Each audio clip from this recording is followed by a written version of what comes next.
नमस्ते बच्चों, e learning class में एक बार आपका फिर बहुत बहुत स्वागत। आज की कक्षा में हम कक्षा 10 की आपकी जो त्रिकोणमिति के 8.2 प्रश्नावली उसके बचे हुए सवाल करेंगे। तो चलते हैं सीधे टेक्स्ट पर। ये प्रश्न है बच्चों आपके 8.2 एक्सरसाइज उसके पहले प्रश्न का चौथा पार्ट है। तो 3 पार्ट इससे पहले हम कर चुके हैं। तो यहाँ पर आप देख सकते हैं कि ये प्रश्न भिन्न के रूप में है, यानी यहाँ पर ऊपर भी कुछ त्रिकोणमितीय अनुपात दिए हैं और नीचे भी। तो हम क्या करेंगे, इनको अंश और हर में लेकर के अलग अलग हल निकालेंगे। पहले अंश का जो पार्ट आप देख रहे हैं ऊपर वाला जो मैंने यहाँ लिख लिया है, पहले इसका हल निकालेंगे हम, फिर हर जो है उसका हल निकालेंगे और अंत में वापस हम क्या कर देंगे, अंश बटे हर कर देंगे। तो हमारा प्रश्न बिल्कुल आसानी से हल हो जाएगा। तो सबसे पहले अंश का हल निकालने के लिए मैंने अंश लिखा है यहाँ पर। तो आप इसके मान जो है वह सावधानी से आप रख दीजिए। जैसे आप देख सकते हैं कि sin 30 का मान जो होता है वो 1/2 होता है। ये त्रिकोणमिति की जो सारणी है वो मैंने पिछली वीडियो में आपको बताई थी। तो मैं उम्मीद करता हूँ कि आपने उससे बनाना सीख लिया होगा और आपने उसके मान भी याद कर लिए होंगे। और tan 45 का मान जो है वो 1 होता है और इसके अपॉन में भी आप 1 मान लीजिए, जिसके बटे में कुछ नहीं, आप 1 मान लीजिए। और यहाँ माइनस में आप देख सकते हैं कोसेक 60। तो कोसेक 60 का मान जो होता है वो 2/√3 होता है। अब आप इसका क्या करें, लघुत्तम ले लें। तो लघुत्तम से जो आसान हल करना थोड़ा सा आप सीखें ध्यान से। तो आप देख सकते हैं कि हम 2 को लेके भी कर सकते हैं। आप तो बहुत आसानी से करें तो आप पहले इन 2 का लघुत्तम ले लें, इसको एक बार आप छोड़ दें, फिर 2 को करके आप आसानी से हल कर सकते हैं। तो आप देख सकते हैं कि इसका लघुत्तम आएगा 2 एकम 2। अब आप क्या करें, ऐसे तिरछे गुणा कर दें, इस 1 एकम 1 और प्लस 2 एकम 2 और माइनस में जो 2/√3 है उसको ऐसा ही रहने दें आप। अब आप देख सकते हैं कि यहाँ पर आ गया 2 और 1 3। तो आप देख सकते हैं कि ये आ गया 3/2 माइनस में आप देख सकते हैं कि 2/√3 है। ठीक है। तो अब आप देख सकते हैं कि 2 भिन्न है, तो हम इसको भी हम लघुत्तम से आसानी से हल कर सकते हैं। तो आप देखें कि यहाँ पर इनका लघुत्तम आएगा 2√3, क्योंकि एक रूट में और एक रूट में नहीं है तो हम इनको गुणा नहीं कर सकते, सिर्फ इतना ही लिख सकते हैं। अब आप वही तरीका लगा दें, आप पहले इसको इस तरफ गुणा कर दें, यानी इस प्रकार तिरछा गुणा करें पहले।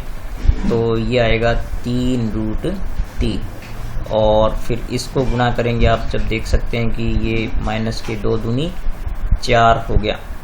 तो इस प्रकार से जो है इसका हल हमने निकाल लिया है। और इसको एक बार हम इतना यहाँ तक हल करेंगे। अब हम हर जो हमारा पार्ट है उसका हल करेंगे। तो हमारे पास प्रश्न का जो हर है पहले हम उसको लिखते हैं। तो हर का जो पार्ट आप देख रहे हैं कि वो आपके पास है ये sec 30। तो इसको आप पहले सावधानी से लिखें, sec 30 डिग्री प्लस cos 60 और प्लस में है cot 45, प्लस में है cot 45 डिग्री। तो अब आप सावधानी से इनके मान रख दीजिए। तो आप देख सकते हैं कि sec 30 का जो मान होता है वो होता है 2/√3 और प्लस में cos 60 का जो मान होता है वो 1/2 होता है और प्लस में cot 45 का मान 1 होता है। इसके अपॉन में 1 मान लीजिए। अब आप पहले क्या करें, इन 2 को लघुत्तम लेकर के और एक भिन्न बना लें, इसको आप ऐसा ही लिखें। तो आप देख सकते हैं कि यहाँ पर ये जो इनका लघुत्तम आएगा 2 एकम 2। अब आप पहले इस प्रकार से तिरछा गुणा करें, तो 1 एकम 1 और प्लस में इस तरफ गुणा करें हम 2 एकम 2। तो ये आप देख सकते हैं कि 2/√3 प्लस में आप देख सकते हैं कि 2 और 1 कितना हो गया, 3/2। अब इस प्रकार से ये 2 भिन्न बन गई। अब इनका वापस हम लघुत्तम लेकर के हल करेंगे। तो इसको मैं यहाँ करता हूँ, ये पार्टीशन कर देते हैं यहाँ से। तो यहाँ जो है इसका हल आप देख सकते हैं, इसका लघुत्तम जो आएगा वो 2√3 आएगा, क्योंकि यहाँ पर है √3, यहाँ पर 2, इसको लघुत्तम 2√3 हो गया। तो अब आप पहले इस प्रकार गुणा करते हैं, ये अच्छी तरह सीखिए आप इस तरीके को। तो 2 दूनी 4 हो गया और माइनस में प्लस में है, यहाँ पर आप देख सकते हैं ये जो यहाँ पर प्लस है, फिर आप ऐसे गुना करेंगे तो ये आपके पास आ गया 3√3। तो ये देखिए आप पास हर संख्या का हल आ गया और यहाँ से ये आ गया आपके पास अंश का हल आ गया। ठीक है, ये अंश का हल हो गया और ये हर का हल हो गया। अब हम वापस क्या करेंगे, अंश बटे हर कर देंगे और फिर इसको आगे हल कर देंगे। तो अब वापस आप क्या कर दो, अंश बटे हर कर दो, यानी जो अंश का हल आया उसको ऊपर लिख दो आप। तो अंश का हल हमारे पास यहाँ पर ये देख सकते हैं क्या आया आपके पास, 3√3 माइनस 4 बटे में देख लीजिए आप कितना है, 2√3। और फिर देखिए आप हर जो है उसका हल देखिए, ये आपके पास आया 4 + 3√3 और इसके बटे में भी क्या है देख लीजिए, 2√3 है। ठीक है, अब आप देख सकते हैं कि ये बटे के बटे हो गए। तो आपको मैंने बताया इसके बटे में ये बटे हैं, तो जब ये गुणा में जाएंगे तो पलट जाएंगे। तो आप इसको इस प्रकार से लिखें, पहले आप जो ऊपर वाली भिन्न को लिख लें, 3√3 माइनस 4 और अपॉन में इसके है 2√3। अब आप देखें कि जब ये भाग वाली राशि गुणा में जाएगी तो पलट जाएगी, नीचे वाला ऊपर, ऊपर वाला नीचे हो जाएगा। तो 2√3 ये ऊपर जाएगा सबसे और ये जो है वो 4 + 3√3 जो है वो नीचे आ जाएगा। अब आप देख सकते हैं कि ये जो आपके पास है 2√3 और 2√3 ये कैंसिल हो गया। तो आपके पास जो सवाल बच गया वो ये इस प्रकार से बच गया, ये जो है वो 3√3 माइनस 4 और अपॉन में आप देखिए ये भी जो आप इसको इस रूप में लिख लीजिए, इसको क्योंकि प्लस में आगे पीछे लिखने से कोई फर्क नहीं पड़ेगा। तो 3√3 + 4 लिख दिया हमने। अब हम इसका करेंगे हर का परिमेयकरण। हर का परिमेयकरण तो उसका तरीका आप जो याद रखिए, आपने वैसे 9th क्लास में इसको सीखा है। तो हर का परिमेयकरण करने के लिए क्या करते हैं, पहले हम इसको ज्यों का त्यों लिखेंगे। तो ये आपके पास है 3√3 माइनस 4 और बटे में देखिए है 3√3 + 4। तो आप इसमें गौर से सुनिए, जो नीचे वाला गुणनखंड है ये चूंकि प्लस का है तो हम ऊपर नीचे माइनस का गुणा करेंगे। ठीक है, तो 3√3 माइनस 4 और बटे में 3√3 माइनस 4। ठीक है, ये जो भी होता है इसके यदि प्लस है तो माइनस का गुणा करेंगे और माइनस है तो प्लस का गुणा करेंगे। अब आप यहाँ पर इसको गौर से देखें कि ये जो आपके पास यहाँ पर दोनों गुणनखंड एक जैसे हो गई। ठीक है, तो आप इसको गुणा करेंगे, पहले इस पहले को आप इससे गुणा करेंगे। ठीक है, या आप इसका एक तरीका भी उसको आप काम में ले सकते हैं। जैसे आप क्या करें, ये जो दूसरा गुणनखंड है मैं उसको 2 बार लिख रहा हूँ। ठीक है, ये मैं इसको 2 बार लिख रहा हूँ। तो ये जो दूसरा गुणनखंड है ना ऊपर वाला, इसको गुणा करने के लिए तो इसको मैंने लिखा 3√3 माइनस 4 और फिर थोड़ी दूरी छोड़ करके वो एक बार और लिख दें 3√3 माइनस 4 और इनको आप ब्रैकेट में बंद कर दें। और फिर जो आपके पास पहला गुणनखंड है ये वाला, इसकी पहली संख्या पहली के आगे लिख दें, यहाँ पर पहले ब्रैकेट के आगे लिख दें और माइनस में दूसरी संख्या जो वो दूसरे ब्रैकेट के आगे लिख दें। और फिर आप क्या करें, यहाँ पर बट्टे में जो है आप क्या करें, इसमें सॉरी ये आप यहाँ से जो है वो ये देखिए एक बार प्लस में और एक बार माइनस में है। तो आप इसको सीधा ही गुणा कर देंगे, पहले गुणा कर देंगे क्योंकि एक बार प्लस में और एक बार। तो ये 3√3 इंटू 3√3 तो ये, और फिर माइनस में 4 गुणा 4। तो इसका आपको अंतर समझना है कि जब एक बार प्लस में और एक बार माइनस में हो तो आपको ये तरीका लगाना है a + b और इंटू में क्या होता है a - b हो तो क्या होता है a गुणा a और -b गुणा b, यानी ये हल होकर के क्या आ जाता है a² - b² आ जाता है। जब एक बार प्लस एक बार माइनस हो और दोनों प्लस या दोनों माइनस हो तो आपको इस प्रकार से करना पड़ेगा। ठीक है, तो अब मैं इसको जो है आपको यहाँ पर इसके भाग करके बताता हूँ। तो यहाँ आप इसको गौर से देखिए, आप देखिए पहले 3√3 को हम इस 3√3 से गुणा करेंगे तो 3 × 3 = 9 हो गया। ठीक है, तो ये हो गया 3 × 3 = 9 और गुणा में देखिए आप √3 को √3 से करेंगे तो ये आपके पास आएगा 3। फिर माइनस में आप देखिए 3√3 को जब आप -4 से करेंगे तो ये आएगा 3 √3 इंटू कितना हो गया 4 हो गया। और इसी प्रकार से जब आप यहाँ पर इसको गुणा करेंगे तो आप देख सकते हैं कि ये भी आपके पास क्या आएगा 3√3 इंटू 4 ही आएगा। ये आपके पास 3√3 इंटू क्या आएगा 4 आएगा। और फिर आप देख सकते हैं कि ये माइनस है तो माइनस को माइनस से गुणा करेंगे तो ये हो जाएगा प्लस, और 4 चौके कितना हो गया 16 हो गया। इसी प्रकार से आप बटे वाली संख्याओं को भी गुणा कर दीजिए। यहाँ पर जो नीचे है तो आप देख सकते हैं कि 3√3 को हम 3√3 से करेंगे तो ये आएगा 9 गुणा 3 और माइनस में आ गया 16। अब आप देखिए ये कितना हो गया 9 × 27 प्लस 16 कितने हो गए, ये हो गया आपके पास 43। और माइनस में आप देखिए ये 4 × 12 और 4 × 12 तो ये हो गया 24√3 आ जाएगा। ठीक है। और अपॉन में आप देखिए 27 में से जो 9 × 27 में 16 जाएंगे तो कितने बच गए 11। तो इस प्रकार से ये जो इसका अल्टीमेट सॉल्यूशन आ गया। तो पहले आप अंश का हल निकालिए, फिर हर का हल निकालिए, फिर अंश बटे हर कीजिए, और फिर आप इसका जो ये परिमेयकरण का जो तरीका है ये वाला इसको गौर से समझिए अच्छी तरह, क्योंकि यहीं जा कर के आपका सवाल अटकता है और कहीं नहीं अटकता है। ठीक है। अब चलते हैं इसके नेक्स्ट पार्ट पर। ये है आपका ये पहले सवाल का यानी 8.2 के पहले सवाल का जो है वो 5वां पार्ट आप देख रहे हैं।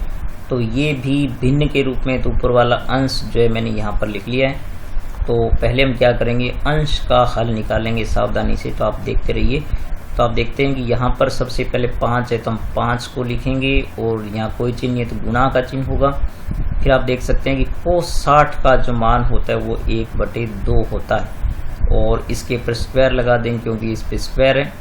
और फिर आप देख सकते हैं 4 × 37 का मान जो है वो आप देख सकते हैं कि होता है 2/√3। ठीक है। और इसका भी हम क्या करेंगे स्क्वायर कर देंगे, और माइनस में 10 × 45 का मान जो है वो 1 होता है, और इसको हम क्या कर देंगे इसका भी स्क्वायर कर देंगे क्योंकि सबके स्क्वायर हैं। अब जो स्क्वायर है उनको हम 2 बार गुणा कर देंगे। तो 5 गुणा आप देख सकते हैं यहाँ पर 1/2 गुणा 1/2 स्क्वायर को 2 बार लिखेंगे, और 4 गुणा आप देख सकते हैं कि यहाँ पर भी 2/√3 इंटू 2/√3। आप चाहें तो सीधा भी स्क्वायर कर सकते हैं, और यहाँ पर हो गया 1 गुणा 1। अब आप देखें कि इसको हम सरल करेंगे तो हम ऊपर की संख्याओं को गुणा करेंगे, इनके बटे में 1 मान लेंगे। तो ऊपर की संख्याओं को गुणा करेंगे तो 5 एकम 5 एकम 5 हो गया आपके पास, और नीचे 2 एकम 2 दूनी 4 हो गया। फिर आप देख सकते हैं यहाँ पर देखिए 4 दूनी 8 दूनी कितना हो गया 16, और अपॉन में आप देख सकते हैं कि √3 को √3 से करेंगे तो √9 हो गया, और माइनस में आप देख सकते हैं कि ये हो गया पास 1 गुणा 1 हो गया। अब आप देखें यहाँ पर ये आ गया पास 5/4, और प्लस में देखिए 16 बटे कितना हो गया 9 का वर्गमूल 3 होता है आप जानते हैं, और माइनस में 1 हो गया। अब आप देखें कि इसका लघुत्तम लेकर के इसको हल कर दें, तो पहले हम क्या करेंगे इन 2 का लघुत्तम लेकर के हल करेंगे बिल्कुल आसान तरीके से। तो हम जानते हैं कि इन दोनों का गुणा हो गया 4 × 12 नीचे वालों का। अब आप इसको तिरछा गुणा कीजिए इस प्रकार से, तो ये 5 × कितना हो गया 15, और फिर आप ऐसे गुणा कीजिए तो ये होगा 16 × 4 = 64। इसको आप अच्छी तरह सीखिए, और फिर माइनस में 1, और अब आप देखिए यहाँ पर आपके पास क्या आ गया, ये आ गया आपके पास 79/12। ठीक है। और माइनस में जो 1 है उसके बटे में आप 1 लिखें अब, और अब आप इसका एक बार फिर लघुत्तम ले लें। 2 संख्याएं होगी ना ये भिन्न में, तो 12 एकम 12 इसका हो गया आपके पास गुणनफल नीचे वालों का। अब आप ऐसे तिरछे गुणा कीजिए पहले, तो 79 एकम 79, और माइनस में 12 एकम 12 आप ये ऐसे गुणा कीजिए। तो इस प्रकार से इसका जो हल आया वो आपके पास आया 67/12। ठीक है। अब आप क्या करेंगे, आपके पास जो हर है उस संख्या का हल करेंगे। यहाँ पर मैं हल करता हूँ। तो हर आपके पास जो है ना साइन स्क्वायर 30, तो ये आपके पास है साइन स्क्वायर 30 और प्लस में आपके पास है कोस स्क्वायर 30। तो पहले हम साइन 30 का मान रखेंगे, तो साइन 30 का मान होता है 1/2 और प्लस में कोस 30 का मान जो होता है वो होता है 2/√3। तो इसका भी स्क्वायर कर देंगे। अब आप देख सकते हैं कि इसका स्क्वायर करेंगे, इनको 2 बार गुणा में लिखेंगे, तो 1/2 गुणा 1/2। देखिए मैं बिल्कुल आसान तरीके से आपको बता रहा हूँ, एक एक स्टेप आप समझते जाइए और गौर से सुनिए हर चीज़ को कैसे हल होता है। तो आप देख सकते हैं कि 1 एकम 1 आ गया गुणा और नीचे 2 दूनी 4 हो गया। प्लस में आप देख सकते हैं कि ऊपर गुणा हो गया 2 दूनी 4 और नीचे देखिए √3 करेंगे तो √9 हो गया। इस प्रकार से आपने देखा कि 1/4 और प्लस में आप देखें 4 कितना आ गया 9 का वर्गमूल आप जानते हैं 3 होता है। अब आप इसका लघुत्तम ले लीजिए। तो लघुत्तम आप देख सकते हैं कि 4 × 3 = 12, नीचे वालों संख्याओं को गुणा कर दीजिए। अब पहले आप ऐसे गुणा कीजिए तो 3 एकम 3 और ये हो गया आपके पास 4 चौके 16। ठीक है, तो ये यहाँ पर जो है वो ये मान जो बच्चों हमने यहाँ पर गलत लिख लिया इसका, तो ये इसको दोबारा लिखते हैं। यहाँ पर ये जो है मान हमने गलत लिख लिया, तो इसको दोबारा सरल करते हैं। इतने को आप देख सकते हैं कि कोस 30 का जो मान होता है वो √3/2 होता है। मैंने उल्टा लिख दिया इसको, तो यहाँ पर आएगा √3/2 गुणा √3/2। तो ये देखिए √3 कितना हो गया, √9 कितना हो गया 4 हो गया। तो 9 का वर्गमूल हो गया 3, तो यहाँ पर आप देखिए 3 कितना आ गया 4 आ गया। अब आप इसका लघुत्तम लेंगे तो 4 चौके 16।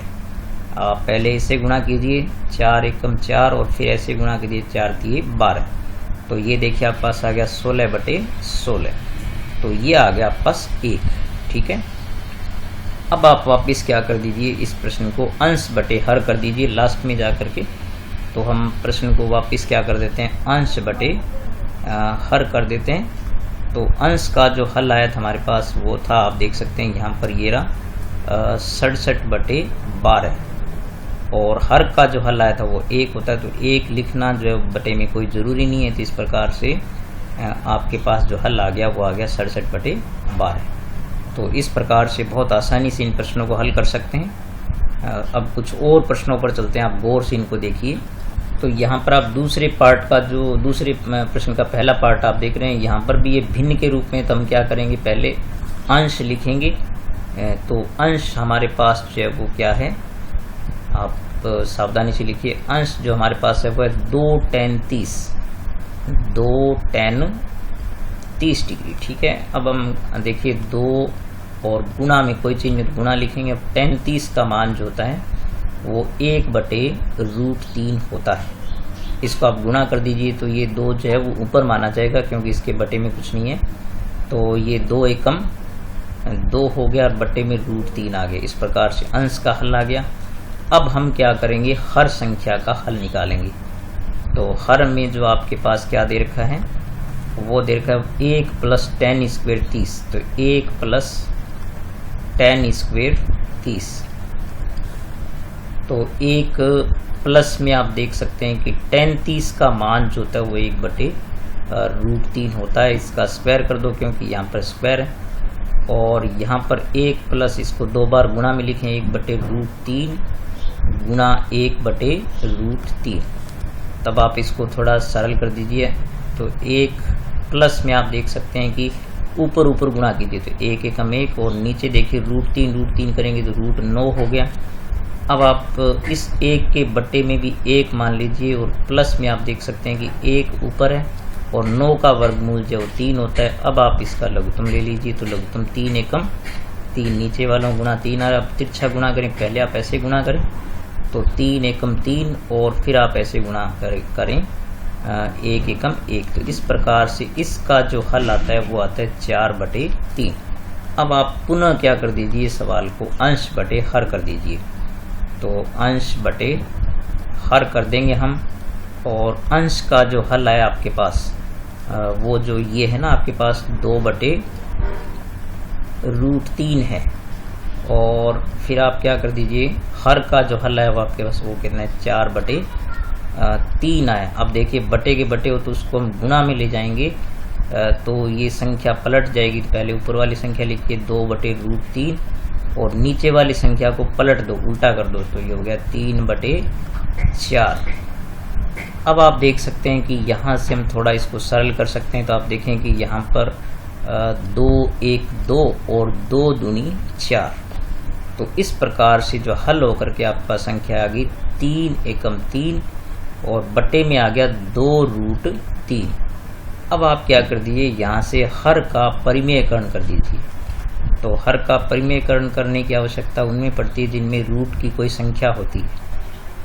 तो हर का परिमेयकरण, तो यहाँ पर आप देख सकते हैं कि √3 है, तो इस √3 का हम ऊपर नीचे गुणा कर देंगे। तो 3/2√3 है आपके पास संख्या। इसमें ऊपर भी आप √3 का गुणा कर दो और नीचे भी √3 का गुणा कर दो। तो जो रूट में संख्या उसी का गुणा करेंगे। तो ऊपर तो आप देख सकते हैं कि 3√3 हो गया और नीचे आप देख सकते हैं कि 2 अकेला है और √3 को √3 से करेंगे तो √9 हो गया। अब आप देख सकते हैं कि 3√3 और बटे में 2 गुणा, देखिए √9 का वर्गमूल कितना होता है 3 होता है। 3 से 3 आप काट दीजिए तो ये आ गया आपके पास √3/2। अब आप जानते हैं कि इनमें से ये जो आपको जितने भी इसके आंसर दे रखे नीचे, इनमें जो है वो √3/2 मान किसका होता है, वही जो इसका आंसर सही होगा। तो हम जानते हैं कि sin 60 का मान जो होता है अपने जानते हैं, चूंकि sin 60 बराबर क्या होता है √3/2 होता है। तो इस प्रकार से आप देख सकते हैं कि इसका जो सही आंसर होगा वो होगा sin 60। ठीक है, तो इस प्रकार से आप इनका हल निकालेंगे। पहले इसको सॉल्व करेंगे, पूरा हल करेंगे इसको, फिर देखेंगे इन चारों में से कौन सा उत्तर आपका सही बनता है। चलते हैं नेक्स्ट प्रश्न पर। तो यहाँ आप देखिए दूसरे प्रश्न का दूसरा पार्ट यहाँ पर, तो ये भी भिन्न के रूप में है। तो हम पहले अंश जो है ना उसका हल निकालेंगे। तो अंश लिखो पहले आप। तो अंश यानी ऊपर वाली संख्या आपके पास है 1 - 10² 45। ठीक है, तो आप जानते हैं एक ही है और 10 45 का मान 1 होता है, इसका वर्ग हो गया। तो यहाँ पर आप देखें 1 - 1 का वर्ग 1 ही होता है, तो ये तो आ गया आपके पास 0। ठीक है, और इसी प्रकार आप हर संख्या का हल निकालें। तो हर संख्या जो आपको दे रखी है वो आपके पास दे रखी है 1 + 10² 45। 1 + 10² 45। तो एक ही रहेगा, प्लस 10 45 का मान 1 होता है, तो 1 का वर्ग कर दें क्योंकि यहाँ पर वर्ग है। तो ये आ गया आपके पास 1 + 1। तो 1 + 1 कितना होता है 2 होता है। तो यहाँ पर आप देखिए अंश हर दोनों के हल हमने निकाल लिए हैं। अब हम क्या करेंगे, अंश बटे हर कर दो वापस। तो जब अंश बटे हर करेंगे तो आप देखें कि अंश का हल हमारे पास कितना है 0। तो 0 और हर का हल हमारे पास है 2। तो 0/2 यानी इसका उत्तर आ गया 0। तो इस प्रकार आप देख सकते हैं कि इसका जो डी पार्ट जो इसका है वो ऑप्शन डी वाला सही है। जो 0 आंसर आना चाहिए, तो इसका जो डी आंसर आपका सही है। ठीक है, चलते हैं नेक्स्ट क्वेश्चन। तो यहाँ पर आपको जो तीसरी पार्ट में ये कहे कि यदि sin 2a = 2 sin a हो तब सत्य होगा जब a का मान जो है आप इनमें से क्या लेंगे। तो आप ये बारी बारी से इसके अंदर हम रख के देखेंगे। तो सबसे पहले हम a का मान क्या लेके देखते हैं। a के स्थान पर हम 0 डिग्री लेने पर, तो पहले 0 से देखेंगे कि इसका आंसर क्या आता है। यदि ये सत्य आता है तो हमारे पास जो सवाल है वो है sin 2a बराबर कितना है 2 sin a है। तो जहाँ भी a है वहाँ पर आप क्या पुट कर दो 0 पुट कर दो। तो इस प्रकार से ये हो गया sin 2 × 0 बराबर 2 sin 0। तो आप जानते हैं कि चूंकि sin 0 का मान जो होता है वो 0 ही होता है। sin 0 डिग्री का मान कितना होता है 0 डिग्री होता है, तो 0 होता है। तो यहाँ पर ये आपके पास हो गया sin 0 और यहाँ भी 2 sin 0 डिग्री। तो यहाँ पर देखिए ये भी 0 आ गया और ये हो गया 2 × 0। तो ये भी 0 बराबर 0 आ गया। तो इस प्रकार से लेफ्ट हैंड साइड बराबर क्या आ रही है, राइट हैंड साइड आ रही है। तो इसका मतलब ये है कि इसका जो पहला पार्ट है ये ऑप्शन सही है, पहला ही सही है, बाकी के लिए सही नहीं आएगा। ठीक है, बाकी अगर नहीं आता हो तो हमें इनको बाकी को भी परीक्षण करके देखना पड़ेगा, लेकिन चूंकि हमारे लिए 0 के लिए सही आ रहा है तो यही इसका उत्तर सही होगा। ठीक है, चलते हैं नेक्स्ट क्वेश्चन। ये जो एक पार्ट है बच्चों, इसका जो आप देख सकते हैं कि दूसरे का जो चौथा पार्ट है ये भी अंश बटे हर में है, तो मैं एक पार्ट आपके लिए छोड़ रहा हूँ। तो आप इसको हल करेंगे, हल करके मुझे व्हाट्सएप पर ज़रूर सेंड करें। ठीक है, आप इसको ज़रूर हल करके देखें, जो भी आपका सॉल्यूशन आता है इनमें से जो उत्तर सही बनता है वो मुझे ज़रूर भेजें। तो ठीक है, ये एक हल आप करें। और अब मैं आपको नेक्स्ट क्वेश्चन बताता हूँ। तो यहाँ पर आपका जो ये तीसरा प्रश्न है, बहुत ही सुंदर प्रश्न दिया हुआ बच्चों, इसको आप गौर से समझिए, बहुत अच्छा प्रश्न है ये। ऐसे प्रश्न अक्सर परीक्षा में पूछे जाते हैं। तो इसको आप देखें कि हमें दे रखा है कि tan a प्लस बी बराबर हमें दे रखा है √3। तो ये आपकी जो पहली समीकरण आपको दे रखी है, ये इसको आप 1 नंबर डाल दीजिए। और दूसरी समीकरण जो आपको दे रखी है वो ये है कि tan a माइनस बी बराबर जो दे रखा है वो दे रखा है 1/√3। तो ये आपकी समीकरण नंबर, आप इसको सेकंड रख लीजिए। अब आप ये देखेंगे कि यहाँ पर आपको जो ये जो मान दे रखे हैं, ठीक है, इन मानों को आप सारणी में ढूंढेंगे कि ये tan के लिए किसके मान होते हैं। तो आप जानते हैं कि चूंकि जो √3 होता है ये tan के लिए क्या होता है, 60 डिग्री का मान होता है। तो tan 60 का मान क्या होता है, √3 होता है।